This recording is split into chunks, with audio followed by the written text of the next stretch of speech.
បន្ទោទៀតទេបើក្តីស្នេហ៍ប្រែអស់អារម្មណ៍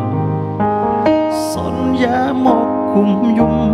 បើពេលនេះបងឆុងបែកគ្នាខ្មាំងអតីតធ្លាប់សារតែគ្រប់យ៉ាងពីបាក់ពរនីចិត្តធ្លាប់ស្រឡាញ់គ្នាមិនដឹងថាបាត់ទៅណាឡើយបែកគ្នាពេលនេះ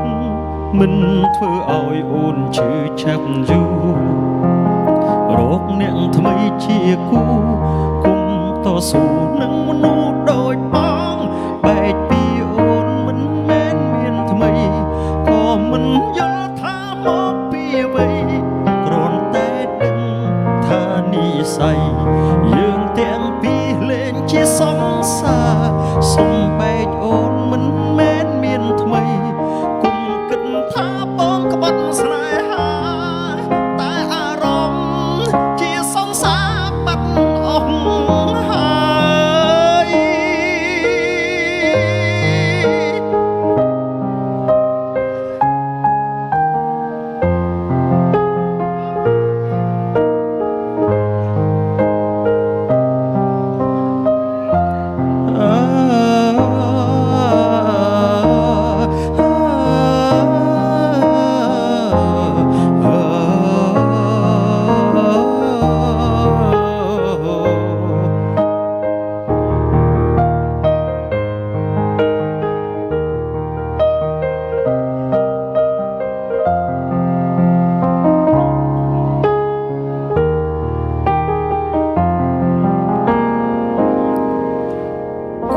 បន្តទៀតទេបើក្តីស្នេហ៍ប្រែអស់អារម្មណ៍សន្យាមកគុំយំបើពេលនេះបងឆុងបែកគ្នាខ្មាំងអតីតធ្លាប់សារតែគ្រប់យ៉ាងពីបាពរនីចិត្តធ្លាប់ស្រឡាញ់គ្នាមិនដឹងថាបាត់ទៅណាឡើយបើបែកគ្នាពេលនេះមិនធ្វើឲ្យអូនឈឺចាប់យូររកអ្នកថ្មីជាគូគុំតស៊ូនឹងមនុស្សដូចបងបែកពីអូនមិនមែនមានថ្មីក៏មិនយល់ថាមកពីអ្វីគ្រាន់តែដឹងថានិស្ស័យយើងទាំងពីរលែងជាសង្សារសុំបែកអូនមិនមែនមានថ្មី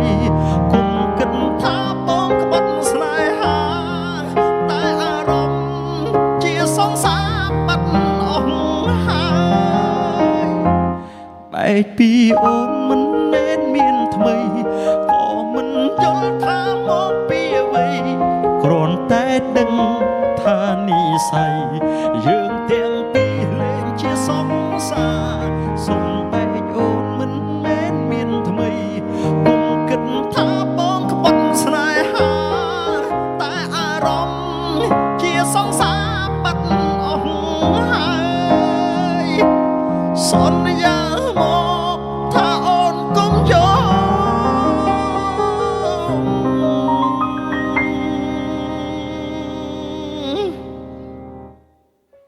ព្រោះតែ